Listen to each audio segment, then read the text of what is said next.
পৰম শ্ৰদ্ধাভাজন আজি কামদেৱাল সত্ৰৰ সত্ৰাধিকাৰ আৰু ৰাইজৰ সহযোগত বৈকুণ্ঠৰ কল্পতৰু ভাগৱত শাস্ত্ৰ পাঠ আৰু ব্যাখ্যা অনুষ্ঠান অনুষ্ঠিত কৰিছে। আজি প্ৰথম দিনৰ কাৰ্যসূচী। ইতিমধ্যে আপোনালোকে পাঠকৰ শ্ৰীমুখেদি ভাগৱত ধৰ্ম নিমিনৱ সিদ্ধ সংবাদৰ ভাগৱত ধৰ্মৰ বিষয়ে শ্ৰৱণ কৰিছে। মই পাঠৰ ব্যাখ্যাৰ মাজলৈ যোৱাৰ আগতে আজিৰ এই অনুষ্ঠানটিৰ যি মাহাত্ম্য, ইয়াৰ যি তাৎপৰ্য, এই বিষয়ে আপোনালোকৰ দৃষ্টি আকৰ্ষণ কৰিব বিচাৰিছোঁ যে কামদেৱাল সত্ৰৰ ওপৰত ভগৱানৰ কৃপা পৰিছে কাৰণেহে যুগ সাপেক্ষ এনেকুৱা এটা পবিত্ৰ অনুষ্ঠান অনুষ্ঠিত কৰিব পাৰিছে। এই কথা ভাগৱততে উল্লেখ আছে। শতকোটি জন্মান্তৰে হুৱে মহাভাগ, নৰসৰি ৰকজীৱে তেবে পাৱে লাগ, তাত যেবে মূৰদায়া ভৈল জাকো প্ৰতি, সেহিহে কৰিব পাৰে আমাত ভকতি। 84 জুনি অতিবাহিত হৈ মানুহ জন্ম পাইছোঁ। মানুহ জন্ম পালেই নহ'ব, ভগৱানৰ কৃপা পৰিব লাগিব। তেতিয়াহে আমি এনেধৰণৰ ঈশ্বৰৰ কথা শ্ৰৱণ কীৰ্তনৰ এটা পৰিৱেশ আমি কৰিব পাৰিম। আৰু তেখেতসকলে ভাবিছে আমাৰ প্ৰত্যেকৰে হৃদয়তে ভগৱন্ত বিদ্যমান হৈ আছে। সমস্ত ভূতৰে মই আছোঁ হৃদয়ত। কি কাৰণে আছোঁ? যাদৃশী ভাৱনা জৈছ সিদ্ধি ভৱতী তাদৃশী। যোনে যেনেকৈ ভাবে মই তেওঁলোকৰ মনৰ ভাৱ তেনেকৈ পূৰণ কৰিবৰ কাৰণে হৃদয়তে আছোঁ। গতিকে আমি এটা ভাল কাম কৰিবৰ কাৰণে ভাবিব লাগিব। ভাবেন লভতে সৰ্বম। ভগৱানে কৈছে তুমি ভাবা, তোমাৰ সকলো মনোবাঞ্ছা মই পূৰ্ণ কৰি দিম। ভাবেন দেৱ দৰ্শনম। ভাবিব পাৰিলে তুমি দেৱতা দৰ্শন কৰিব পাৰিবা।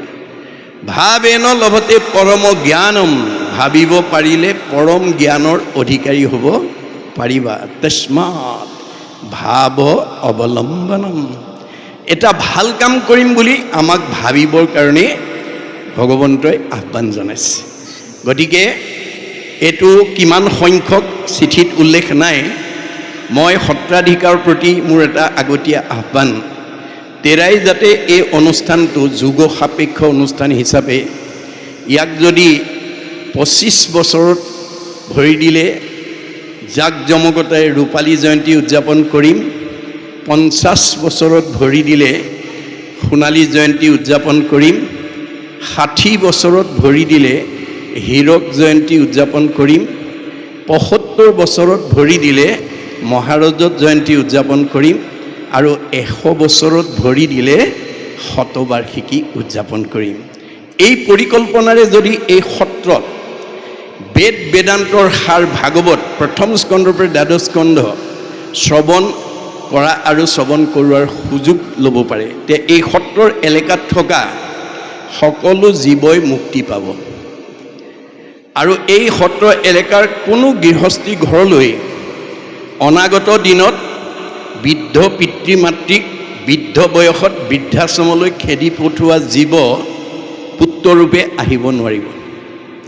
শাহু বোৱাৰীৰ মাজত মনোমালিন্য, স্বামী স্ত্ৰীৰ মাজত মনোমালিন্য, ককাই ভাইৰ মাজত মনোমালিন্য, সীমাঘূৰীয়াৰ মাজত মনোমালিন্য, সমাজৰ লগত মনোমালিন্য হোৱা জীৱ এই সত্ৰ এলেকালৈ আহিব নোৱাৰিব।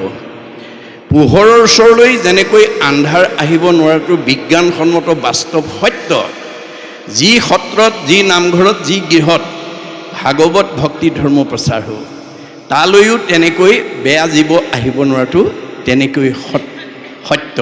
আৰু যদি ইতিমধ্যে আহিছে, ভাগৱত শুনাৰ লগে লগে সি সংশোধন হৈ যাব।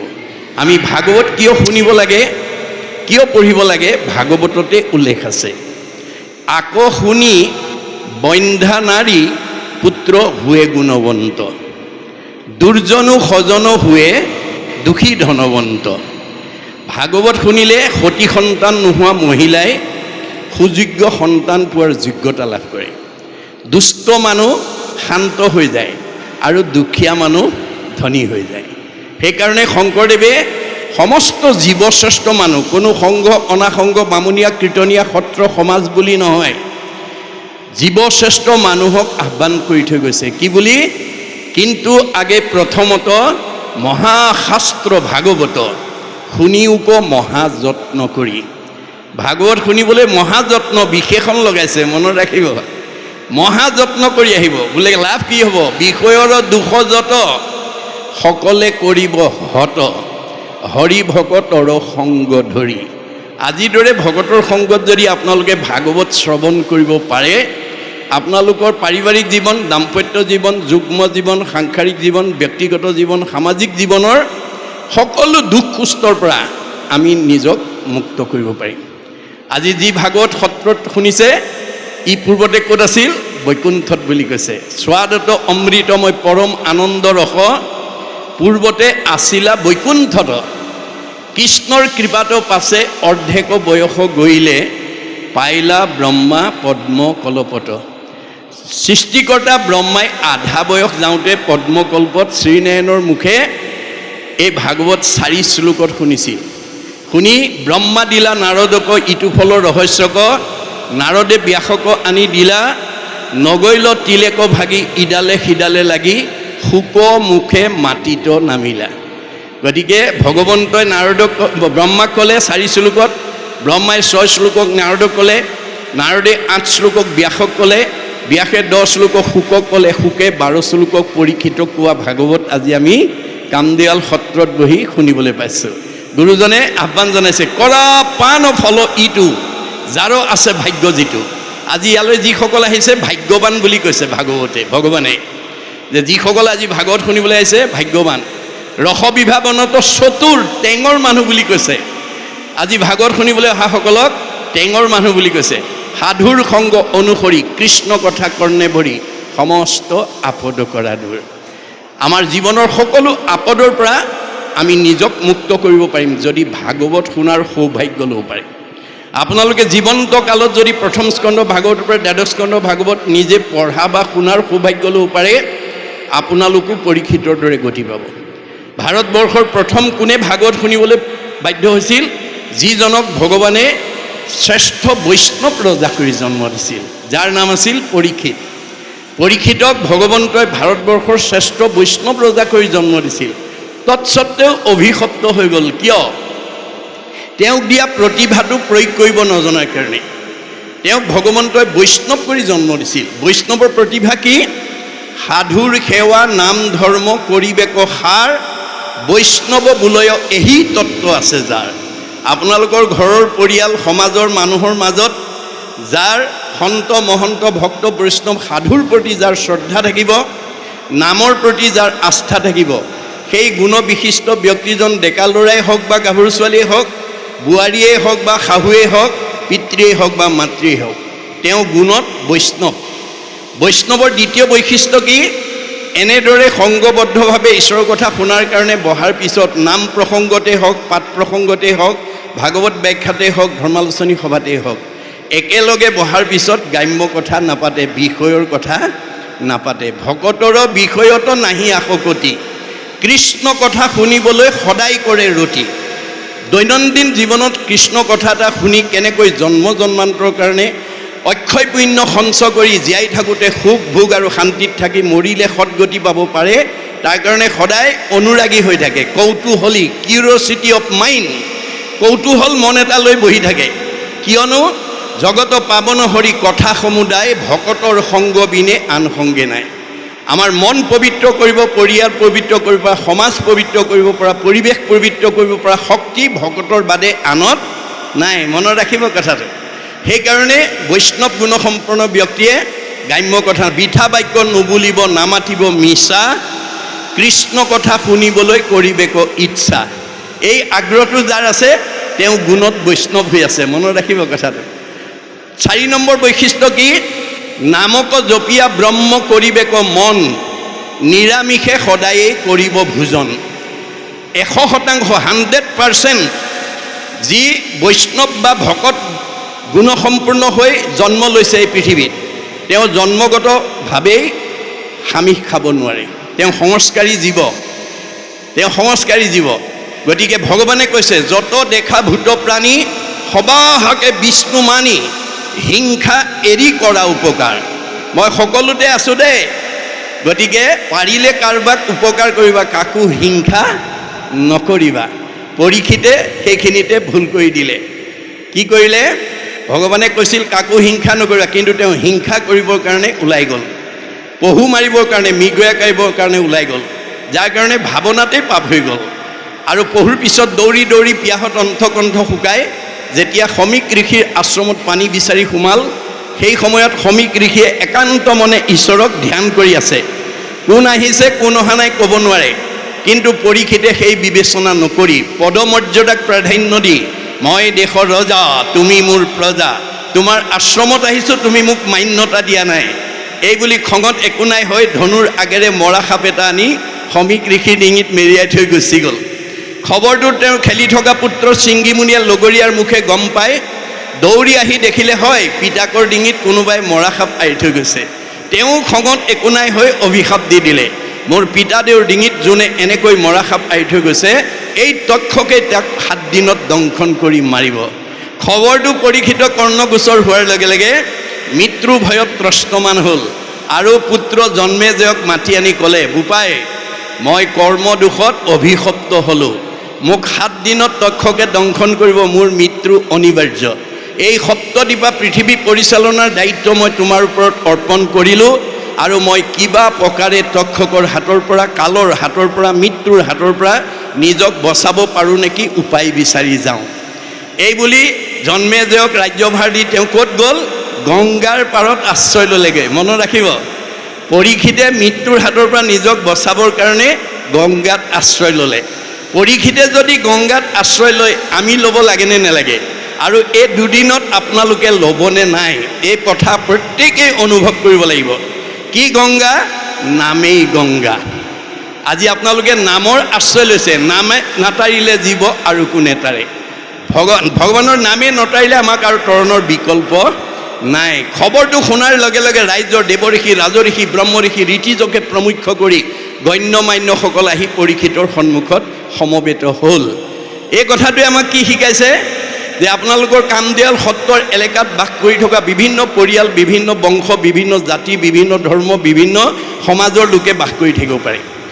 ধৰ্মৰ ভিন্নতা থাকিব পাৰে, সমাজৰ ভিন্নতা থাকিব পাৰে, জাতিৰ ভিন্নতা থাকিব পাৰে, পৰিয়ালৰ ভিন্নতা থাকিব পাৰে, বংশৰ ভিন্নতা থাকিব পাৰে, কিন্তু আত্মাৰ ভিন্নতা নাই। মনত ৰাখিব, আত্মা দৃষ্টিত আপোনাৰ আৰু মোৰ মাজত কোনো পাৰ্থক্য নাই। তোমাৰে সেই অংশ আমি যত জীৱ যা, আমি সকলো ভগৱানৰ অংশ জীৱ। দেহৰ বৈষম্যতা আছে, কিন্তু আত্মাৰ বৈষম্যতা নাই। আত্মা দৃষ্টিত আপুনি বাস কৰি থকা অঞ্চলত কাৰোবাৰ বিপদ আপদ এটা হ'লে তেওঁৰ ওচৰলৈ গৈ এটা সহানুভূতি জনোৱাটো মানৱীয় ধৰ্ম। মোৰ কোনো বংশ নহয়, পৰিয়াল নহয়, মোৰ কোনো সমাজৰ নহয়, মোৰ কোনো জাতিৰ নহয়, এই বুলি যদি খবৰ এটা নোলোৱাকৈ থাকে, ঈশ্বৰে আপোনালোকক বেয়া পাব। মনত ৰাখিব দেই, ঈশ্বৰে বেয়া পাব। ঈশ্বৰে কাক ভাল পায়? বাইবেলত কৈছে, গড লাভছ হিম হু লাভছ হিজ ক্ৰিয়েচাৰ। ভগৱানে সেইজনকেই ভাল পায় যি তেওঁৰ সৃষ্টিৰ প্ৰাণীবিলাকক ভাল পায়। গতিকে আপোনালোকেও অনাগত দিনত ভাগৱতৰ আদৰ্শৰে নিজক আগুৱাই লৈ যাব, তেতিয়া জীৱন সুখ আৰু শান্তিৰ হ'ব আৰু মৰিলে গতি পাব। ভাগৱতে কেৱল জীৱনশৈলীৰ কথা কৈ আছে, কিন্তু কওঁতে কাহিনী, উপকাহিনী, আখ্যান উপাখ্যানৰ মাজেদি কৈছে। এতিয়া নৱসিদ্ধ, নিমি নৱসিদ্ধ সংবাদ নামৰ এটা কাহিনীৰ যোগেদি আমাক জীৱনশৈলীৰ কথা কৈ আছে। মই পৰৱৰ্তী সময়ত মই পদবন্ধে আলোচনা কৰিম। মই আপোনালোকৰ দৃষ্টি আকৰ্ষণ এইকাৰণেই কৰিছোঁ যে আমাৰ বহুতে এই ভাগৱত অনুষ্ঠানলৈ আহিলে কি হয় নাজানে। ইয়াত আহিলে কি হয়? অক্ষয় পুণ্য হয়। ভাগৱত শুনিবলৈ অহাৰ লগে লগে উপজয় পুণ্য, পাপ হুৱে দূৰ, মিলে মহামুখ্য সুখ প্ৰচুৰ। গতিকে আমাৰ ভাগৱত শুনিবলৈ অহাৰ লগে লগে আপোনালোকে আহোঁতে যদি বাটত কোনোবা বন্ধু বান্ধৱ বা ভকত বৈষ্ণৱে লগ পাই যদি কথা পাতিছে, আপোনাক দৰ্শন কৰিছে, সেই দৰ্শনজন কৰাজনৰ কি হ'ব? বেদত কৈছে বৈষ্ণৱালয় সমীপ স্থান বিষ্ণু সেৱাৰ্থে গতান ছান্দালান পতিতান পিস্পৃষ্ট্বা ন স্নানম আচৰিত। ভগৱানে কৈছে মোৰ কথা শুনিবলৈ যোৱা মানুহ আৰু নামঘৰ সত্ৰৰ কাষত বাস কৰা মানুহক যদি দৈৱবশে দৰ্শন আৰু পৰ্শন হয়, ইমানেই পুণ্য হয়, গা নুধুলেও হয়। মনত ৰাখিব। গতিকে আপোনালোক কিমান পুণ্যৱান এই কথাটো আজি প্ৰত্যেকে উপলব্ধি কৰিব লাগিব। গতিকে ভাগৱত যদি আপোনাৰ হয়তো 3 ঘণ্টা ইয়াত বহিবলৈ কাৰোবাৰ বিশেষ কাৰণত সময় নহ'ব পাৰে, আহি যদি সেৱা এটাও কৰি যায়, দৰ্শনাত সেৱাত পাপ নাচিনী। মনত ৰাখিব কথাটো। কাৰোবাৰ হয়তো গোটেই দিনটো বহিবলৈ সময় নহ'ব পাৰে, কিন্তু সেৱা এটা কৰি যোৱাৰ কাৰণে যত্নপৰ হ'ব। কাৰণ আমাক ইয়াত সেৱা কৰিলে উদ্ধৱক কৈছে মই প্ৰাণৰ পিছত তোমাৰ মাজতে থাকিম। ক'ত থাকিম? তিৰুধায় প্ৰবিষ্টু অয়ম শ্ৰীমদ ভাগৱত নৰ্বম তে নয় বাংময় মূৰ্তি প্ৰত্যক্ষ বৰ্ততে হৰৈ শ্ৰৱণাত সেৱনাত দৰ্শনাত পাঠাত পাপ নাচিনী। মই শব্দ ব্ৰহ্ম, ৱৰ্ড ইজ গড, অবিনাশী। মনত ৰাখিব। শব্দ এটা এৰোতে সাৱধান হ'ব, যাতে আপোনাৰ শব্দটোৱে আনক আঘাত দিব লগা নহয়। আপুনি কোৱা কথাষাৰে যাতে আনক আঘাত দিব লগা নহয়। শব্দ ব্ৰহ্ম অবিনাশী, ইয়াৰ বিনাশ নাই। ধেমালিটো ল'ৰা ছোৱালীক খাও সপনি নিদিব। ধেমালিটো ল'ৰা ছোৱালীক দুষ্ট ছোৱালী বদমাছ ল'ৰা বুলি নক'ব। শব্দ ব্ৰহ্ম, ইয়াৰ প্ৰতিক্ৰিয়া আছে। সেইকাৰণে আমাৰ শব্দই কি কৰে? আমাৰ মনত প্ৰভাৱ পেলায়। গতিকে শব্দবিলাক এৰোতে সাৱধান হ'ব, যাতে মোৰ কথাটোত আন যাতে আঘাতপ্ৰাপ্ত নহয়। কাক আঘাত দিব? চবতে ভগৱান আছে, চবতে ভগৱান আছে। ভগৱানে কৈছে মোকেই আঘাত দিবা, মোকেই দুখ দিবা, মোকেই অন্যায় কৰিবা, মোকেই ঠগিবা, মোৰে সীমা ঠেলিবা, আকৌ মই তোমাক ভালে ৰাখিব লাগে। নহ'ব। ভাগৱত শুনি এই বেয়া স্বভাৱবিলাক এৰিবা। ভাগৱত শুনিবলৈ কিয় আহিব লাগে? বেয়া এৰি ভাল ল'বৰ কাৰণে। ইয়াত 2টা দিশ কৈ আছে, এটা ভাল আৰু এটা বেয়া, এটা দিন আৰু এটা ৰাতি, এটা পোহৰ আৰু এটা আন্ধাৰ, এটা আগম এটা নিগম, এটা প্ৰবৃত্তি এটা নিবৃত্তি, এটা সকাম এটা নিষ্কাম, এটা সগুণ এটা নিৰ্গুণ। 2টা বিষয়ৰ ওপৰত আমাক জীৱক লৈ ভগৱানে বিনোদ বিলাস আনন্দ কৰি আছে। ভাগৱতে সমস্ত তথ্য দিছে। মনত ৰাখিব। প্ৰত্যেকখন ঘৰতে ল'ৰা ছোৱালীৰ জন্মদিন হওক, বাৰ্ষিক সেৱা উপলক্ষে হওক, বা কোনো বিবাহ মহোৎসৱৰ উপলক্ষে বা কাৰোবাৰ স্মৃতি দিনৰ উপলক্ষে আপোনালোকে জীৱন্ত কালত যদি প্ৰথম স্কন্ধ ভাগৱত 12 স্কন্ধ শুনিব পাৰে, মুক্তি পাই যাব।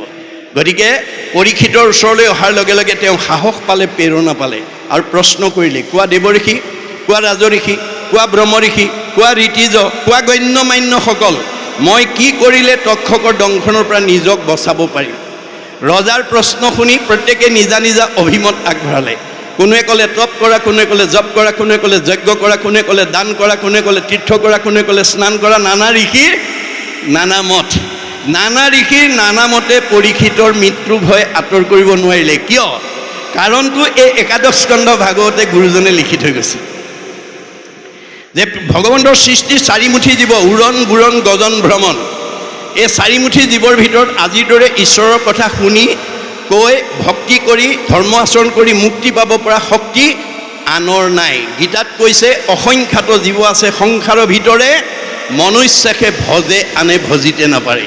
ভগৱন্তৰ সৃষ্টিৰ 4 মুঠি জীৱৰ ভিতৰত ঈশ্বৰক ভজিব পৰা শক্তি মানুহৰ বাদে আনৰ নাই। এতিয়া আমি কেনেকৈ ভজিব লাগিব? কেনেকৈ ভজিলে আমি জীৱশ্ৰেষ্ঠ মানুহ হিচাপে এই মায়াময় সংসাৰখনৰ পৰা নিজক উদ্ধাৰ কৰিব পাৰিম, সেই বিষয়ে ভগৱন্তই নিজৰ মুখেদি কৈ গৈছে। আন ধৰ্মবিলাক ঋষিবিলাকৰ মুখেদি কোৱাৰ কাৰণে নানা ঋষিৰ নানা মতে পৰীক্ষিতৰ মৃত্যু ভয় আঁতৰ কৰিব নোৱাৰিলে। অৱশেষত তেওঁ নিজৰ মুখেদি কোৱা এইটোৱে হৈছে কি? আন ধৰ্ম ঋষিৰ মুখে কৰাইলা বেকত, কহিলা আপোন মুখে নিজ ধৰ্ম যত। আমি যিটো ধৰ্ম আচৰণ কৰিব লাগে, মানুহ হিচাপে পৃথিৱীৰ য'তেই জন্ম গ্ৰহণ নকৰক কিংবা যি জাতিকুলতেই জন্মগ্ৰহণ নকৰক কিংবা আমি ঈশ্বৰক ভজিবই লাগিব। মানুহৰ বাদে ঈশ্বৰক ভজিব পৰা আনৰ অধিকাৰ নাই। বাকীবিলাকৰ লগত 4টা বিষয়ত আমাৰ পাৰ্থক্য নাই দেই। ভগৱন্তৰ সৃষ্টিৰ 4 মুঠি জীৱৰ গৰু ছাগলীৰ লগত আমাৰ 4টা বিষয়ত পাৰ্থক্য নাই। বেদে কৈছে আহাৰ নিদ্ৰা ভয় মৈথুনৈশ্য সামান্যম এতৎ পশুৰভি নৰানাম। এই আহাৰ নিদ্ৰা ভয় মৈথুন আমাৰো আছে, গৰু ছাগলীও আছে। আমিও আহাৰ খাওঁ, গৰু ছাগলীও খায়। আমিও জিৰণি লওঁ, গৰু ছাগলীও লয়। আমিও সন্তান জন্ম দিওঁ, তেওঁলোকেও দিয়ে। আমিও মৰিবলৈ ভয় কৰোঁ, তেওঁলোকেও ভয় কৰে। গতিকে ইতৰ প্ৰাণীৰ লগত আমাৰ চাৰিটা বিষয়ত পাৰ্থক্য নাই। আমাৰ পাৰ্থক্যটো ক'ত আছে? ধৰ্মহি তেইছাম অধিক বিশেষ। ধৰ্ম গুণটো অন্য প্ৰাণীতকৈ আমাৰ বেছি থকাৰ কাৰণেহে আজি আমি সত্ৰত এনেকৈ একেলগে বহি ঈশ্বৰৰ কথা শুনিব পাৰিছোঁ। অন্য প্ৰাণীয়ে নোৱাৰে। যদি এইটোৰ প্ৰতি আমি অনুৰাগী নহওঁ, তেতিয়াহ'লে বেদে কৈছে ধৰ্মেন হীনা পশুৰভি সমানা। যাৰ ঈশ্বৰৰ প্ৰতি অনুৰাগ নাই, সি দেখাতহে মানুহ, স্বভাৱত পশুৰ লগত কোনো পাৰ্থক্য নাই। এতিয়া আমি জীৱশ্ৰেষ্ঠ মানুহ হিচাপে কেনেকৈ ঈশ্বৰক ভজিব লাগিব? ভগৱানৰ নিজৰ মুখেদি কৈ গৈছে, কহিলা আপোন মুখে নিজৰ ধৰ্ম যত। সেইটোৱে হৈছে ভাগৱত ধৰ্ম, সেইটোৱে হৈছে ভক্তি ধৰ্ম, আৰু সেইটোৱে হৈছে নাম ধৰ্ম। অৱশেষত শুকদেৱে আহি 7 দিন 7 ৰাতি প্ৰথম স্কন্ধৰ পৰা দ্বাদশ স্কন্ধলৈকে নীৰৱ নিচ্ছিন্নভাৱে শুনাই দিয়াৰ লগে লগে দ্বাদশ স্কন্ধ ভাগৱত শুনাৰ লগে লগে পৰীক্ষিতৰ ব্ৰহ্মজ্ঞান প্ৰাপ্ত হৈ গ'ল। মই ইমান সময় মৰিম বুলি যিটো ভয় কৰি আছিলোঁ, তাৰ দেখোন মৃত্যুৱেই নাই। অৰ্থাৎ আমাৰ জীৱৰ মৃত্যু নাই। মৃত্যু কাৰ আছে? দেহৰেহে ধৰ্ম জনম মৰণ। আমাৰ দেহটোহে জন্ম মৃত্যু আছে। জীৱৰ কি আছে? সংস্কাৰ আৰু গতি। আমাৰ জীৱটোৰ গতি কেনেকৈ হ'ব? গীতাত অৰ্জুনক কৈছে, যেন ঝুকে তৃণ পাৰিলে এৰয় অপৰ, জীৱৰ দেহৰ জানা সেহি পতন্তৰ। এটা চিনা জোকে মুখৰ আগত আন এডাল বন নোপোৱালৈকে যেনেকৈ পিছৰ ডাল এৰি নিদিয়ে, আমাৰ দেহত থকা জীৱটোৱে আন এটা দেহ নোপোৱালৈকে এইটো দেহৰ পৰা ওলাই নাযায়। দ্বিতীয় এটা উপমা দিছে, যেন নৱ বস্ত্ৰক পুৰুষে পিন্ধে আগ, পুৰাতন বস্ত্ৰ পাছে কৰে পৰিত্যাগ। আপুনি ফটা চোলা এটা পিন্ধি আছিলে, বজাৰৰ পৰা নতুন এটা অনাৰ লগে লগে আমি পুৰণাটো পেলাই যেনেকৈ নতুনটো পিন্ধোঁ, ঠিক তেনেকৈ আমাৰ দেহত থকা জীৱটো নতুন এটা দেহ নোপোৱালৈকে এই পুৰণা দেহটোৰ পৰা ওলাই নাযায়। এতিয়া আপোনাৰ দেহত থকা জীৱটো গতি দুটা, হয় ঊৰ্ধ্বগতি নহয় অধোগতি। মনত ৰাখিব দেই, গতি দুটা, হয় আপগ্ৰেড নহয় ডিগ্ৰেড। আজিৰ দৰে যদি ভাগৱত শুনে, তেতিয়া আপোনাৰ জীৱ সংস্কাৰী হ'ব। সংস্কাৰী জীৱই জীয়াই থাকোঁতে শান্তি পাব, মৰিলে সদগতি পাব। আৰু ভাগৱত নুশুনা জীৱ অসংস্কাৰী হৈ থাকিব, জীয়াই থাকোঁতে অশান্তি পাব, মৰিলে অধোগতি যাব। মনত ৰাখিব কথাটো। জীৱৰ গতি দুটা, হয় ঊৰ্ধ্বগতি নহয় অধোগতি। ভাগৱত নুশুনা জীৱ কোনো ঊৰ্ধ্বগতি হ'ব নোৱাৰে। এই কথা বেদে স্বীকাৰ কৰিছে, ভগৱানে স্বীকাৰ কৰিছে। আৰু এইটো অকল ধৰ্ম দৰ্শনে নহয়, বিজ্ঞানেও স্বীকাৰ কৰিছে। যে আমাৰ বিজ্ঞানে কৈছে যে আমাৰ পৃথিৱীৰ উপৰিভাগত যি বায়ুমণ্ডল আছে, তাক ঘনত্বৰ ওপৰত বিজ্ঞানে প্ৰধানকৈ 3টা স্তৰত ভাগ কৰি দেখুৱাইছে: টপস্ফিয়াৰ, টেট্ৰস্ফিয়াৰ, আইনস্ফিয়াৰ। আইনস্ফিয়াৰক আটাইতকৈ ওপৰৰ স্তৰ বৈতৰণী নদী বুলি কল্পনা কৰা হৈছে। ভাগৱত শুনা জীৱ ইমান সংস্কাৰ হৈ যাব, প্ৰয়াণৰ পিছত ৰকেটৰ দৰে 3টা লেয়াৰ ভেদ কৰি 14 ব্ৰহ্মাণ্ডৰ বাহিৰত শুদ্ধ জীৱ ভকতৰ কাৰণে নিৰ্মাণ কৰি থোৱা বৈকুণ্ঠত অৱস্থান কৰিব। আৰু ঘূৰি আহিব নালাগে দেই, মনত ৰাখিব। ভাগৱত শুনা জীৱ পৃথিৱীলৈ আৰু আহিব নালাগে। আৰু ভাগৱত নুশুনা জীৱ এই 3টা লেয়াৰৰ ভিতৰতে ঘূৰি থাকিব। পুনৰপি জনমম পুনৰপি মৰণম, পুনৰপি জনমম পুনৰপি মৰণম। আপুনি যিমান দামী কাপোৰ নিপিন্ধক, মলি পৰিবই। আৰু মলি গুচাবলৈ চাবোন বা চাৰ্ফ ব্যৱহাৰ কৰিবই লাগিব। কোনোবাই যদি ভাবে মই দামী কাপোৰ পিন্ধিছোঁ, চাবোন চাৰ্ফ ব্যৱহাৰ নকৰোঁ, তেতিয়াহ'লে আপোনাৰ দামী কাপোৰখনৰ পৰা মলি নিজে আঁতৰ নহয়। এইটো যেনেকৈ বাস্তৱ সত্য। মই কামদেয়াল সত্ৰৰ এলেকাত মোতকৈ বিদ্যাৱন্ত, মোতকৈ ধনৱন্ত, মোতকৈ জ্ঞানৱন্ত, মোতকৈ সম্পদশালী ব্যক্তি দ্বিতীয় নাই। এই বুলি কোনোবাই যদি লগত নিব নোৱাৰা ধন সম্পত্তিৰ ওপৰত মোহগ্ৰস্ত হৈ অভিমান কৰি এই দুদিনীয়া ভাগৱতলৈ যদি নাহে, তেওঁ কেতিয়াও সংস্কাৰ হ'ব নোৱাৰে। মনত ৰাখিব কথাটো। তেওঁ এই 3টা লেয়াৰ ভিতৰত ঘূৰি থাকিব। ধন, টকা পইচা, গাড়ী মটৰ, পকা ঘৰ দুৱাৰে জীৱক গতি দিব নোৱাৰে। ধন, টকা পইচা, গাড়ী মটৰে আপোনাৰ শৰীৰটো সুস্থ কৰি ৰাখিব নোৱাৰে। 10টা পকা ঘৰ থাকিব পাৰে, 10খন গাড়ী, বহুত সম্পত্তি থাকিব পাৰে, আপোনাৰ শৰীৰটো সুস্থ নহ'বও পাৰে। আপোনাৰ মনটো শান্তিত নাথাকিবও পাৰে, আপোনাৰ পৰিয়ালত শান্তি নাথাকিবও পাৰে। ভাগৱতে কৈছে, সুমংগলেই অমংগল জানা কৃষ্ণ বিনে। অমংগলেই সুমংগল কৃষ্ণৰ কীৰ্তনে। চব আছে, ঈশ্বৰৰ নাম নলয়। অমংগল এটাৰ পিছত এটা আহিব, মনত ৰাখিব। অমংগল হৈছে 4জন ভকত আনি পাঠ একেদে কৰক, নাম এষাৰ গাওক, মংগল হৈ যাব। এই তথ্য দি আছে।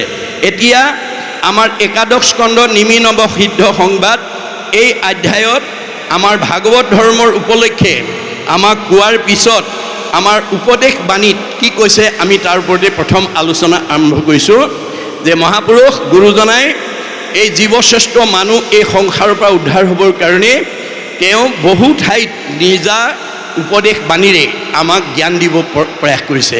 তেওঁ কৈছে শুনা সভা সদলোক কলিত সদগতি হৌক কৃষ্ণৰ কথাটো দিয়া চিত্ত। আমি যেতিয়ালৈকে কৃষ্ণ কথা নুশুনিম আমাৰ চিত্তটো কেতিয়াও শুদ্ধ হ'ব নোৱাৰিব। মনত ৰাখিব কথাটো।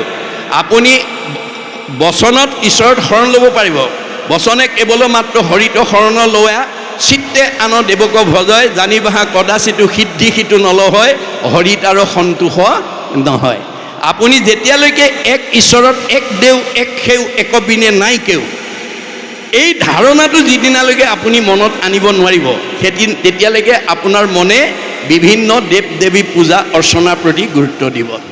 গতিকে শংকৰদেৱে ভাগৱতৰ মাজেদি যদিও তেওঁ অসম মাতৃৰ বুকুত আৱিৰ্ভাৱ হৈছিল তেওঁ অসমৰ বা ভাৰতৰ মানুহৰ প্ৰতিয়ে উপদেশ দি যোৱা নাছিল।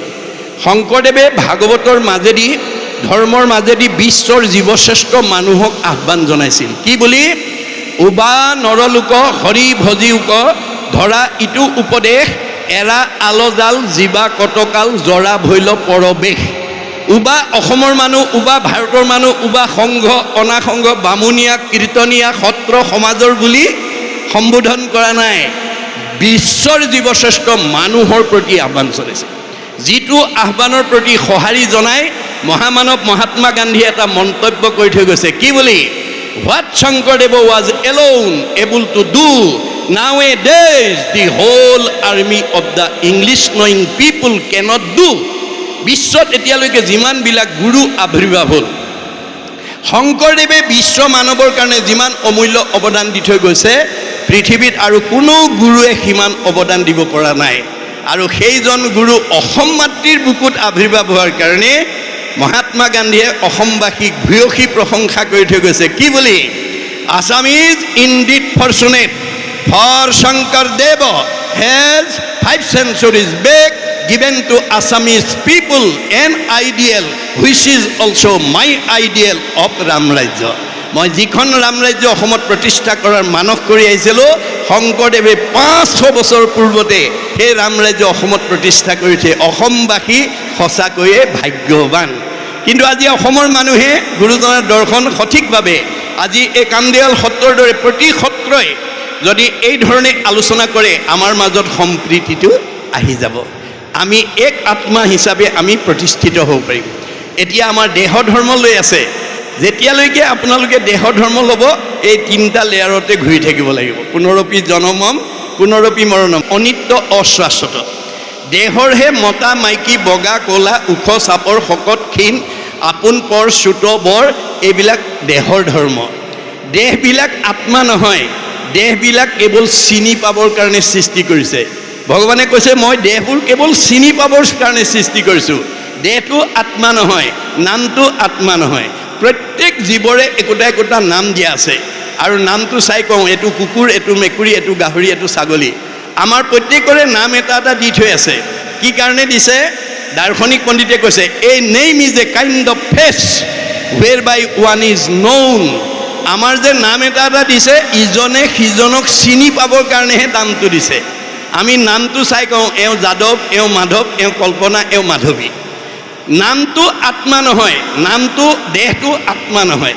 যিদিনাখন আমাৰ দেহৰ পৰা আত্মা ওলাই যাব নামধাৰী দেহটো কাষ্ঠ যেন থাকিবে ক মাটিটো পৰিয়া। আমাৰ এই নামধাৰী 24 তত্ত্বৰ দেহটো কাঠপৰা দি পৰি থাকিব। গতিকে আমি দেহকে আত্মা বুলি নামটোকে জাতিটোকে আচল বুলি যাতে আমি ভাবিব লগা নহয়। মনত ৰাখিব কথাটো।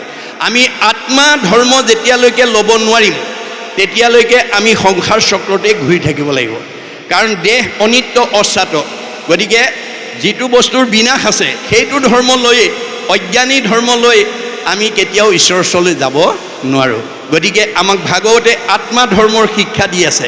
সেইকাৰণে তেওঁ সকলোকে কৈছে কি বুলি যে কলিত সদগতি হওক কৃষ্ণৰ কথাটো দিয়া চিত্ত পৰম অমৃত ৰস মাধৱৰ নাম যশ জানা ইহে পৰলোক বিত। আজি আপোনালোকে কোনোবাই আজি দুটা দিনৰ কাৰ্যসূচীৰ চিঠি পায়ো আজিৰ প্ৰথম দিনৰ কাৰণে কোনোবা ব্যৱসায়ীয়ে নাহিব পাৰে, কি বুলি যে মই আজি তালৈ গ'লে মোৰ ব্যৱসায়ত বহুত ক্ষতি হ'ব। তেওঁ ব্যৱসায় কৰি 50 লাখ টকা আজিৰ ব্যৱসায় কৰি লাভ কৰিলে। কোনোবাই নতুন গাড়ী এখন কিনিলে আজিৰ ভাগৱতলৈ নহাৰ কাৰণে, কোনোবাই মাটি সম্পত্তি ল'লে, কোনোবাই কিবা বিশেষ সম্পত্তি ল'লে, কিন্তু এই পাৰ্থিৱ সম্পদবিলাক লগত নিব নোৱাৰে। মনত ৰাখিব কথাটো। শংকৰদেৱে ভাগৱতৰ মাজেদি কৈছে যত দেখা ধন শৰীৰৰ স্ৰজন মৰিলে লগে নাযায়। এই দুটা দিনৰ কাৰ্যসূচীলৈ নাহি কোনোবাই বহুত সম্পত্তি ঘটিব পাৰিব, কিন্তু লগত নিব নোৱাৰে। গতিকে আজি আপোনালোক যিসকল আহিছে ভাগ্যৱান বুলি কৈছে, কাৰণ লগত নিয়া ধন ঘটিব।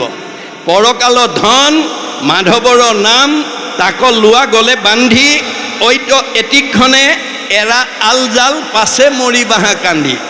আমাৰ কৰ্মফলক 3টা ভাগত বিভক্ত কৰিছে, মনত ৰাখিব। প্ৰাৰব্ধ, আৰব্ধ, অনাৰব্ধ।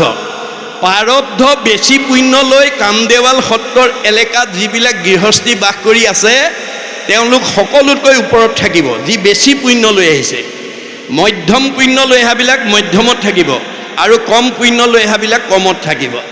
আপোনালোকে পূৰ্বজন্মত যিমান পুণ্য আনিছে সেই অনুপাতেহে আপোনাক ভগৱানে প্ৰতিষ্ঠা কৰিব, এক বিন্দুও ইফাল সিফাল কৰিব নোৱাৰে। গতিকে এই কথাটো নুবুজাৰ কাৰণে, ভাগৱতৰ এই তত্ত্বটো নজনাৰ কাৰণে আজি আমাৰ সীমাঘৰীয়া মানুহে সীমাঘৰীয়া মানুহক হিংসা কৰে, গাঁৱৰ মানুহে গাঁৱৰ মানুহক হিংসা কৰে। কিয়? কাৰোবাৰ যদি অলপ আগবঢ়া উন্নতি হোৱা দেখে বা মানে তাতকৈ পিছ পৰি থকাজনে অন্যায় কৰে। এইটো স্বভাৱ যদি কাৰোবাৰ আছে আজি ইয়াতে এৰিব দেই আপোনালোকে। ভগৱন্তই 10ম স্কন্ধ ভাগৱতত আহি কৈছে যে অপৰৰ সম্পদ দেখি মৰে যিটো চক্ষু পুৰি, তাৰ আশা সবে হুৱে নষ্ট। তোমাত বিমুখ ভৈলে একো আত সুখ নাই, অমিছা সবে যত কৰে কষ্ট।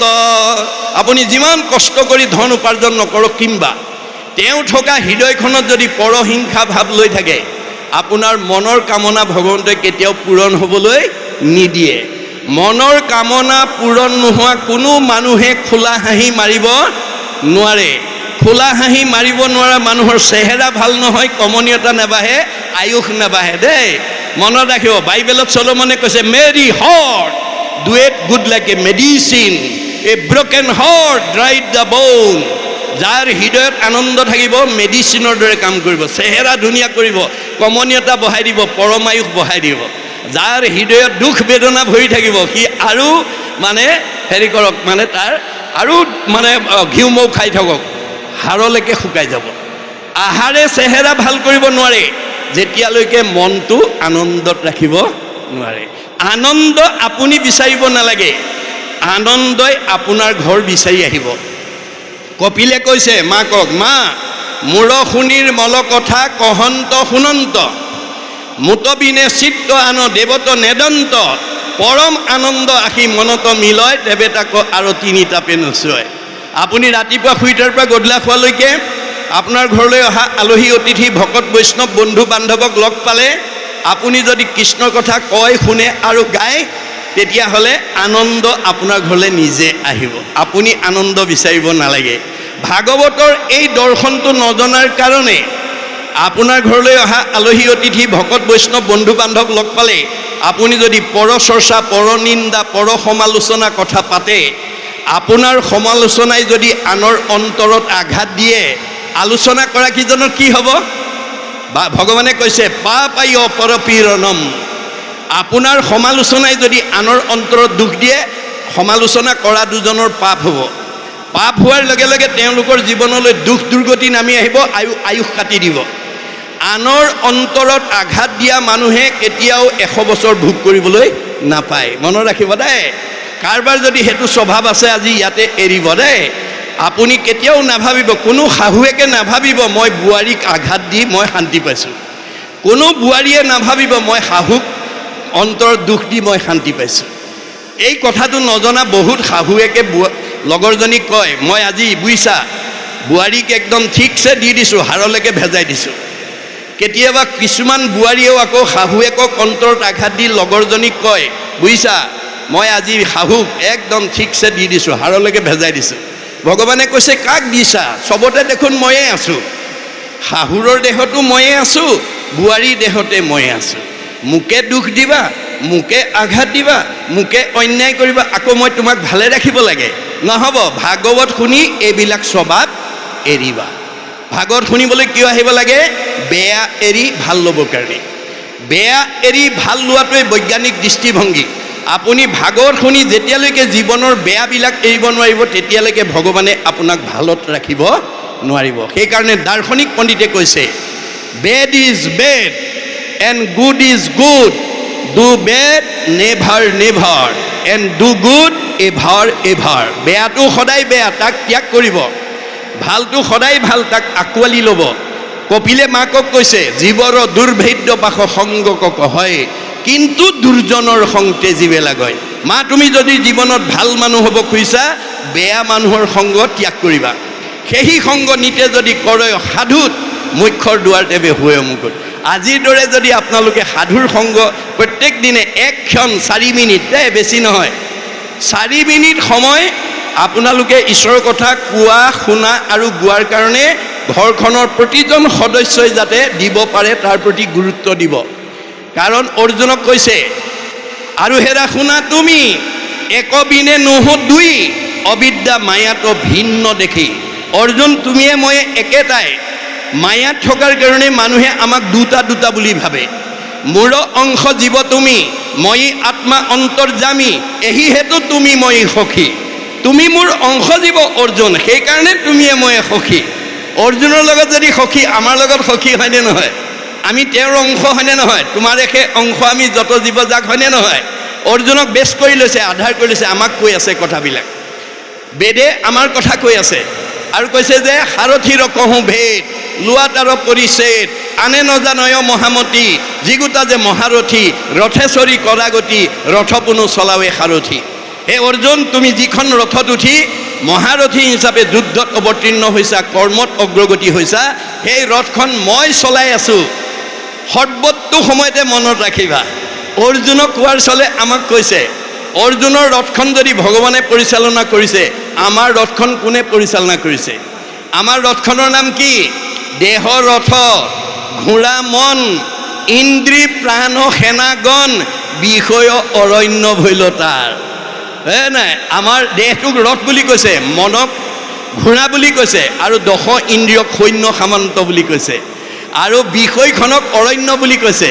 এতিয়া আমাৰ বহুত সমাজৰ মানুহে বিষয়ত ইমান বিমুগ্ধ হৈ গৈছে, অৰ্থাৎ লগত নিব নোৱাৰা ধন টকা পইচা, গাড়ী মটৰ, পকা ঘৰ দুৱাৰ, ইন্দ্ৰিয় সুখ বুখৰ প্ৰতি ইমান আসক্ত হৈ গৈছে যে যিজন থকাৰ কাৰণে আমি চকুৰে দেখিছোঁ, কাণেৰে শুনিছোঁ, মুখেৰে খাইছোঁ, হাতেৰে কৰিছোঁ, ভৰিৰে গৈছোঁ, অৰ্থাৎ জীয়া মানুহ হৈ আছোঁ। যিজন আমাৰ হৃদয়ত থকাৰ কাৰণে আমি জীয়া মানুহ হৈ আছোঁ, সেইজনৰ কথা শুনিবলৈ, সেইজনৰ কথা ভাবিবলৈ, সেইজনৰ কৰ্ম কৰিবলৈ আজি আমাৰ সমাজত বহুতৰ সময় নাই। তেতিয়াহ'লে ভগৱন্ত কৈছে, তোমাৰ ৰথখন ভালকৈ নচলিব দেই, তোমাৰ ৰথখন ঘূণে ধৰিব। কেনেকৈ? অৰ্শ, গল্ম, পিত্ৰ, কেঁচুমূৰীয়া, মূৰৰ বিষ, পেটৰ বিষ, দাঁতৰ বিষ, কঁকাল বিষ, ভৰি বিষ, কাৰ কি আছে আৰু? আপোনালোকৰ শৰীৰত যদি কাৰোবাৰ বেমাৰ আছে, তাৰ কাৰণে মনক দায়ী কৰিছে ভাগৱতে। মনে পাপ কৰে যাই লাগয় জীৱত, সিকাৰণে জীৱে দুখে ভুঞ্জে সংসাৰত। আজি আমাৰ বহুত উঠি অহা প্ৰজন্মই ভাগৱতৰ কথা নজনাৰ কাৰণে নাখাবলগীয়া খাইছে, নকৰিবলগীয়া কাম কৰিছে, নাযাবলগীয়া ঠাইলৈকে গৈছে, যাৰ কাৰণে ভগৱন্তই দিয়া 100 বছৰ ভোগ কৰিবলৈ নোপোৱাকৈ আজি বহুত উঠি অহা প্ৰজন্ম আমাৰ মাজৰ পৰা গুচি গৈছে। কিন্তু ভগৱন্তই আমাক চবকে 100 বছৰ দি পঠিয়াইছে। মনত ৰাখিব, মনুষ্যৰ আয়ুষত বৰিষ সংসাৰ, মই কাকো কমাই দিয়া নাই, কিন্তু মই গুৰুৰূপে ভাগৱতত নিয়ম বান্ধি থৈ আহিছোঁ দেই। ভাগৱতত প্ৰধানকৈ 8 প্ৰকাৰ সদাচাৰ, প্ৰধানকৈ কায়ৰ সদাচাৰ, বাক্যৰ সদাচাৰ, মনৰ সদাচাৰ, গমন সদাচাৰ, শৌচ সদাচাৰ, অন্ন সদাচাৰ, স্নান সদাচাৰ, শয়ন সদাচাৰ। এই 8 প্ৰকাৰ সদাচাৰৰ বিষয়ে মই পিছত আলোচনা কৰিম, মই মাত্ৰ আপোনালোকৰ দৃষ্টি আকৰ্ষণ কৰিছোঁ। এই 8 প্ৰকাৰ সদাচাৰ আপোনালোকে যদি আজিৰ দৰে অনুষ্ঠানৰ মাজত শিকি ল'ব পাৰে আৰু ল'ৰা ছোৱালীক শিকাব পাৰে, আপোনালোকৰ ঘৰখনৰ কোনো পৰিয়ালৰ গাত শৰীৰত ৰোগ ব্যাধি হ'ব নোৱাৰে আৰু 100 বছৰৰ আগত যাব নোৱাৰে, বৰঞ্চ আয়ুস বঢ়াব পাৰিব। আমাৰ কেইবাজনো আতা পুৰুষে আয়ুস বঢ়োৱা উদাহৰণ গুৰু চৰিত্ৰত দি থৈ গৈছে। শংকৰ মাধৱৰ পৰাই ভাগৱত ব্যাখ্যা শুনিছিল, কিন্তু তেওঁলোকৰ এটা চাৰিত্ৰিক বৈশিষ্ট্য আছিল। গুৰুতকৈ শিষ্য সিয়ান, খুচৰি খুচৰি লয় জ্ঞান। নজনা কথাবোৰ চব শিকি ল'লে। শিকাওঁতা মাধৱদেৱে 107 বছৰ জীয়াই থাকিল, শিকাওঁতা শংকৰদেৱ 120 বছৰ জীয়াই থাকিল। তেওঁলোকৰ পৰা শিক্ষা লোৱা আমাৰ বৰনাৰায়ণপুৰত জন্মগ্ৰহণ কৰা বদলা আতা 130 বছৰ, ৰাম আতা 140 বছৰ, মথুৰা দাস আতাই 151 বছৰলৈ আয়ুস বঢ়ালে। ভগৱানে দিয়া বয়স 100 বছৰহে আছিলে। এই ওপৰঞ্চি বয়সবিলাক কাৰ পৰা পালে? যিবিলাকে অনাচাৰ, বেভিচাৰ, ভ্ৰষ্টাচাৰ কৰিব, সেইবিলাকৰ পৰা আয়ুস কাটি নি আয়ুস মানে নিয়ম মনাজনক যোগ দিব, মনত ৰাখিব। আৰু এই কথাটো আপোনালোকে গাঁওখনতে প্ৰমাণ চাব পাৰে। আপোনালোকে বাস কৰি থকা গাঁওখনত আটাইতকৈ বেছি বয়স পোৱা মতা মানুহ কোন আছে আৰু আটাইতকৈ বেছি বয়স পোৱা মাইকী মানুহ কোন আছে এবাৰ চাব, তে গম পাব যিজন মতা মানুহ নীতি সদাচাৰী আৰু ঈশ্বৰৰ প্ৰতি ভক্তি আছে, তেওঁ আনবিলাকতকৈ আয়ুস বেছি। যিগৰাকী মাইকী মানুহ নীতি সদাচাৰী আৰু ঈশ্বৰৰ প্ৰতি ভক্তি আছে, তেওঁ আনবিলাকতকৈ আয়ুস বেছি। মনত ৰাখিব কথাটো। এই তথ্য আমাক দি আছে। ভাগৱতে জীৱনশৈলীৰ কথা কৈ আছে। আজি ভাগৱত নুশুনাৰ কাৰণে আমাৰ বহুত মানুহে ভগৱানে দিয়া 100 বছৰ ভোগ কৰিবলৈ নোপোৱাকৈ আগতীয়াকৈ গুচি গৈছে। কাৰণ ভাগৱতত কেৱল নীতি নিয়ম সদাচাৰৰ কথা কৈ আছে, জীৱন পদ্ধতিৰ কথা কৈ আছে। আমাৰ এটা ল'ৰা, এটা জীৱই মাতৃগৰ্ভত স্থিতি লোৱা দিনৰ পৰা মৃত্যুৰ পৰ্যন্ত কি খাব লাগিব, কি খাব নালাগিব, কি কৰিব লাগিব, কি কৰিব নালাগিব, কলৈ যাব লাগিব, কলৈ যাব নালাগিবকে প্ৰমুখ্য কৰি জীৱনশৈলীৰ সমস্ত কথা ভাগৱতত উল্লেখ আছে। আমাৰ 2য় মাহত অংগভেদ, 3য় মাহত লিংগভেদ, 4ৰ্থ মাহত সপ্তধাতু সম্পন্ন, 5ম মাহত মাকে খোৱা আহাৰ আপ্যায়নী নাৰীয়ে গৰ্ভতে শিশুৱে খাব পৰা হয়। সেইকাৰণে 3য় স্কন্ধত দিছে, জ্বলা টেঙা লুণ খাৰ আদি কৰি মাৱে খাৱে যত যত, তাৰৰ ৰস গৈয়া শৰীৰে পৰয়, মূৰ্ছা যাই সেহি মত। মাকে কথাবিলাক নজনাৰ কাৰণে 5 মাহ বয়সত হওঁতে যদি জ্বলা টেঙা অতি মছলাদায়ক বস্তু খায়, তেতিয়াহ'লে সেই ৰস গৈ পেলাই গৰ্ভত পৰাৰ কাৰণে গৰ্ভতে তেওঁ ৰোগীয়া হৈ যায়। মনত ৰাখিব, বেমাৰী হৈ আহিবলগীয়া হয়। গতিকে সেইখিনিৰ পৰা আমি সাত্বিক অন্ন খাব লাগিব। কেনেকৈ? পঞ্চামৃত। সেইকাৰণে 5 মাহত আজি আমাৰ সমাজত মহিলাসকলক 5 মাহত ভৰি দিলে পঞ্চামৃত খোৱা নিয়ম আজিও ব্ৰতী হৈ আছে। পঞ্চামৃত কি? দধি, দুগ্ধ, ঘৃত, মধু, শৰ্কৰা। দধি মানে দৈ, ঘৃত মানে ঘিউ, মধু মানে মৌ, দুগ্ধ মানে এৱা গাখীৰ, শৰ্কৰা মানে চেনি।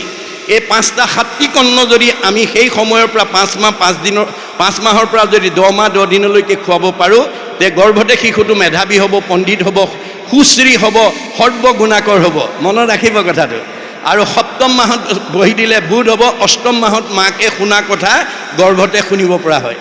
সেইকাৰণে প্ৰহ্লাদে শিশুসকলক কৈছিল যে দয়ালু নাৰদ পিতৃ সমান, মাতৃক দিলন্ত পৰম জ্ঞান, ভক্তিৰ লক্ষণ হ'ব কহিল, গৰ্ভতে মোক উপদেশ দিল। মই গৰ্ভত 8 মাহ থাকোঁতে মানে নাৰদে মাক ভক্তি জ্ঞান কৰিছিল কাৰণে মই গৰ্ভতে শিকিলোঁ। মাতৃ পাহৰিলা লোভিয়া স্বামী, ঋষিৰ প্ৰসাদে সুমৰো আমি। মই গৰ্ভতে পোৱাৰ কাৰণে মায়ে আধা বয়সত শুনিছিল কাৰণে পাহৰি গ'ল, মই কিন্তু আজিলৈকে মনত আছে। ঠিক তেনেকৈ অৰ্জুনৰ পুতেক অভিমন্যুই যেতিয়া 18 দিনত মানে আপোনাৰ চক্ৰবেহু নিৰ্মাণ কৰি কৌৰৱে যেতিয়া পাণ্ডৱক নিধন কৰাৰ প্ৰয়াস কৰিছিল, 3য় পাণ্ডৱ অৰ্জুনৰ বাদে চক্ৰবেহু ভেদ কৰিব পৰা জ্ঞান আনৰ নাছিল। সেই সময়ত কৃষ্ণ অৰ্জুন অন্য যুদ্ধত ব্যস্ত থকাৰ কাৰণে যুধিষ্ঠিৰৰ মূৰ গৰম হৈ গ'ল। 16 বছৰীয়া মানে অভিমন্যুক মাতি ক'লে, তেওঁ অভিমন্যুৰ বৰদেউতাকক কি বুলি ক'লে? শুনিও ক জ্যেষ্ঠ পিতা মুহুৰ বচন, মাতৃত কহিলা পিতৃ বেহুৰ কাৰণ, আগম কহিল মই শুনিলোঁ গৰ্ভত, নিগম কহিল মাতৃ নিদ্ৰা উপগত, তথাপিতো জ্যেষ্ঠ পিতা নকৰিবা ভয়, নিজ বাহু বলে বেহু ভেদি বহু মই 8ম মাহত থাকোঁতে চক্ৰবেহুত সোমোৱা আৰু ওলোৱাৰ কথা দেউতাই মাৰ আগত কৈ আছিল। সোমোৱাৰ কথাখিনি কৈ থাকোঁতে মায়ে শুনি আছিল, আৰু ওলোৱা কথা কওঁতে মা টোপনি গ'ল, ময়ো গৰ্ভতে টোপনি গ'লোঁ। গতিকে শুনাৰ পৰা বঞ্চিত হ'লোঁ। তথাপিতো ভয় নকৰিবা, মই তোমাৰ এই বেহু ভেদ কৰি দিম। কিন্তু নিয়তিৰ কি পৰিহাস, চক্ৰবেহুত সোমাল কিন্তু ওলাব, এয়া হৈছে মাতৃদোষ। মনত ৰাখিব। গতিকে আমাৰ ভাগৱতে সকলো নিয়মৰ কথা কৈ আছে। আমি মাত্ৰ যাতে প্ৰত্যেকখন ঘৰতে দেই মনত ৰাখিব, আপোনালোকে ভাগৱত প্ৰত্যেক ঘৰতে শ্ৰৱণ কৰিব পাৰে, কীৰ্তন কৰিব পাৰে, তাত কোনো বাধা নাই দেই, মনত ৰাখিব। কাৰণ আপোনালোকে যদি বাস্তৱত চাই, অসমীয়াত মাষ্টাৰ ডিগ্ৰী লোৱা ছাত্ৰ ছাত্ৰীয়ে ইউনিভাৰ্চিটিত টেবুলৰ ওপৰতে দশম কীৰ্তন, ঘোষা, ৰত্নাৱলী, গীতা, ভাগৱত থৈ অধ্যয়ন কৰি মাষ্টাৰ ডিগ্ৰী লৈ আহিছে। জ্ঞান আৰ্জনৰ কাৰণে অধ্যয়ন কৰাত কোনো বাধা নাই, নিয়ম কেৱল আনুষ্ঠানিকতাত প্ৰয়োজন হ'ব। গতিকে আপোনালোকে প্ৰত্যেকেই মনতে ভাবিব যে মই জীয়াই থাকোঁতে প্ৰথম স্কন্ধৰ পৰা দ্বাদশ স্কন্ধৰ ভাগৱত শুনিম। ডেকা ল'ৰা হওক, গাভৰু ছোৱালী হওক, মাইকী মানুহ হওক, দাড়ি থকা হওক, দাড়ি নথকা হওক, শৰণীয়া হওক, অশৰণীয়া হওক, সকলোৱে পঢ়িব পাৰে। জ্ঞানৰ কাৰণে পঢ়াত কোনো বাধা নাই, মনত ৰাখিব কথাটো। গতিকে আপোনালোকে তেনেকুৱা এটা পৰিকল্পনা লৈ যদি এই ভাগৱত চৰ্চা কৰিব পাৰে, ছবি আৰু দুলৰি যদি কবিতা পঢ়া দিও পঢ়ে, পদৰ কথাবিলাক যদি কিতাপ পঢ়া দিও পঢ়ে, ভগৱানে বেয়া নাপায়। জানিবা নাজানি কৰে নামৰ কীৰ্তন, তথাপিতো পাপ দহি নামে কৰেচোন। আপুনি একো সুৰ সঞ্চাৰ নজনাকেও যদি ঈশ্বৰৰ নাম গাই যায়, তেতিয়াও পাপবিলাক নাইকিয়া হ'ব। এই তথ্য আমাক দি আছে। গতিকে আপোনালোকে এইকেইটা কথা মই ক'লোঁ। তাৰপিছত কৈছে, পুত্ৰ দ্বাৰা গৃহবাস এৰা আত অভিলাষ, সবে সপোন নিধি প্ৰায়, যত দেখা ধন ধান যাইবে যেতিক্ষণে প্ৰাণ, সংগে এক ৰতিও নাযায়। আজি আমাৰ সমাজত এই কথাটো নজনাৰ কাৰণে বহুত মানুহে ঘৰখন এৰি সত্ৰলৈ আহিবলৈ সময় নাই, ভকতৰ সংগলৈ আহিবলৈ সময় নাই, ঈশ্বৰৰ কথা শুনিবলৈ সময় নাই। গতিকে যিবোৰ বস্তু লগত নিব নোৱাৰে তাৰ মোহত পৰি আছে। ঘৰখন এৰিব নোৱাৰে, পুত্ৰ কন্যা এৰিব নোৱাৰে, যাৰ কাৰণে নাৰদক এদিন ব্ৰহ্মাই কৈছে, বোপা নাৰদ, এই জীৱশ্ৰেষ্ঠ মানুহ হ'লে ঈশ্বৰত শৰণ ল'ব লাগে, ভকতত মানে ঈশ্বৰত শৰণ ল'ব লাগে আৰু ভগৱানক ভজিব লাগে, ভকতত ভক্তি কৰিব লাগে, তেতিয়া জীৱই গতি পায়। পিছে এতিয়া বহুত মানুহে শৰণ ভজনাৰ ভক্তি ক'ত কৰে জানা? বোলে ক'ত?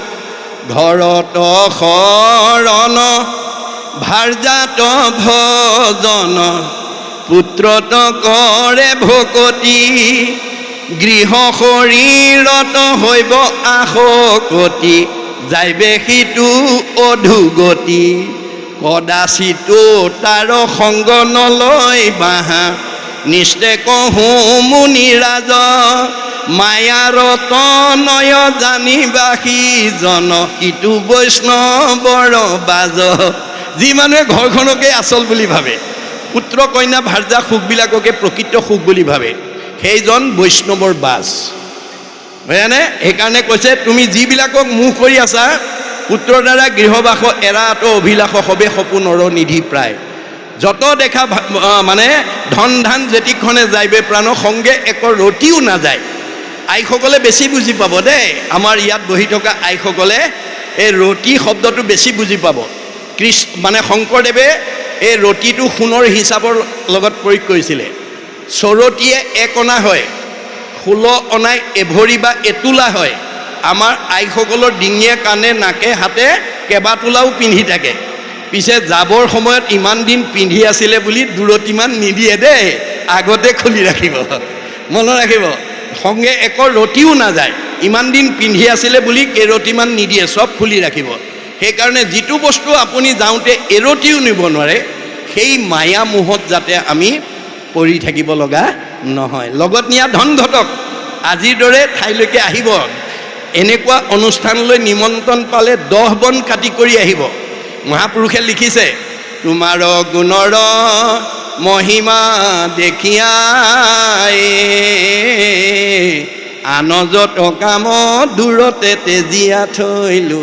আজি ইয়াত বহি থকা কাৰ ঘৰুৱা কাম নাই, কাৰ ল'ৰা ছোৱালীৰ দায়িত্ব নাই, কাৰ বিষয় বাণিজ্য নাই, চব এৰি থৈ আহিছে। কিয়? ভাগৱতে কৈছে, গুৰুজনাই কৈছে, আন কৰ্মে লগাইলে যতে সি হুৱে বৃথা, জনমো বৃথা হুৱে নুশুনয় কৃষ্ণ কথা। মানুহৰ জন্ম পাই যদি কৃষ্ণ কথা নুশুনা, তোমাৰ আহিল কণা গ'ল কণা, খাগৰি কাটিল 3 কণা, আকৌ গছ গছনি হ'বগৈ লাগিব। মনুষ্যৰ জন্ম পাই হৰি নভজিলা, অৱশ্যে হুইবা ভাই তীৰ্ণটো ৰুখিলা। এয়া আমাৰ গুৰুজনে দেখুৱাই আছে। তাৰপিছত কৈছে, শৰীৰো থাকিবে পৰি, একলেখে যাইবা লৰি, বিষয় যাতনা জম ঘৰে, গুণি চোৱা স্থিৰমতি, কৃষ্ণ বিনে নাই গতি, লৈও আতে শৰণ সত্তৰে আশ্ৰয় ল'ব, ভগৱন্তত আশ্ৰয় গ্ৰহণ কৰিব, আজিৰ দৰে অনুষ্ঠানলৈ 10 বন কাটি কৰি আহিব, তেতিয়াহে জীৱনৰ সাৰ্থকতা হ'ব। কাৰণ আজিৰ ধনটো লগত যাব, পৰকাল ধন মাধৱৰ নাম, তাক লোৱা গ'লে বান্ধি, ঐত এটিক্ষণে এৰা আলজাল পাছে মৰি বাঁহা কান্দি। ভাগৱতে কৈছে এই দুদিনীয়া পৰকালৰ ধন ঘটাৰ সুবিধা পায়ো কোনোবাই যদি নাহে, তেতিয়া তেওঁৰ সেই দুদিনীয়া ধনৰ অভাৱত পিছৰ জন্মত কান্দিবগৈ লাগিব। আপোনালোকৰ আজি এই কামদেৱাল সত্ৰৰ আশে পাশে থকা বহুত গৃহস্থী ভাগৱতৰ মতে কান্দি আছে দেই, কান্দি আছে। কিয়? অৰ্থনীতিয়ে কৈছে অভাৱ অসীম, নিৰ্দিষ্ট অভাৱবিলাক সীমিত, মুখ্যতম অভাৱ 3টা: অন্ন, বস্ত্ৰ, সংস্থাপন। আজি কামদেৱাল সত্ৰৰ এলেকাত বাস কৰি থকা বহুত গৃহস্থীয়ে দুবেলা দুমুঠি মনে ভবা মতে নিজে খাব নোৱাৰাৰ কাৰণে, ল'ৰা ছোৱালীক খুৱাব নোৱাৰাৰ কাৰণে কাষৰ মানুহ ঘৰে আজাদিত নিজেও খাইছে, ল'ৰা ছোৱালীকো খোৱা দেখি অভাৱী ঘৰে কান্দি আছে। বস্ত্ৰ, সমাজৰ লগত খাপ খোৱা এযোৰ বস্ত্ৰ নিজে পিন্ধিব নোৱাৰাৰ কাৰণে, ল'ৰা ছোৱালীক পিন্ধাব নোৱাৰাৰ কাৰণে কাষৰ মানুহ ঘৰে ল'ৰা ছোৱালীকো পিন্ধাইছে, নিজেও পিন্ধা দেখি অভাৱী ঘৰে কান্দি আছে। সংস্থাপন, এতিয়া বিজ্ঞানৰ যুগ, প্ৰযুক্তিবিদ্যাৰ যুগ, ছুইচ টিপিলে পোহৰ আহে, ছুইচ টিপিলে ফেন ঘূৰে, ছুইচ টিপিলে গীৰ্জাত পানী গৰম হৈ যায়, ছুইচ টিপিয়ে অভাৱ কোনোবাই পূৰণ কৰি আছে। কাষৰ মানুহ ঘৰে তেওঁৰ নিচিনা অভাৱখিনি পূৰণ কৰিব নোৱাৰি কান্দি আছে, ইত্যাদি ইত্যাদি। গণ্ডগোল ক'ত লাগিল? যে তেওঁ ইয়ালৈ কামদেৱাল সত্ৰৰ এলেকাত বাস কৰিবলৈ আহোঁতেই তেওঁৰ অৰ্থ কমাই লৈ আহিছে, আহোঁতেই কমাই আনিছে, সেইকাৰণে তেওঁ এতিয়া অভাৱত কান্দি আছে। কোনোবাই পূৰা লৈ আহিছে, সুখ আৰু সান্নিধ্যত আছে। গতিকে ইটো কিন্তু স্থায়ী নহয় দেই, এইটো ঘূৰাই থাকে।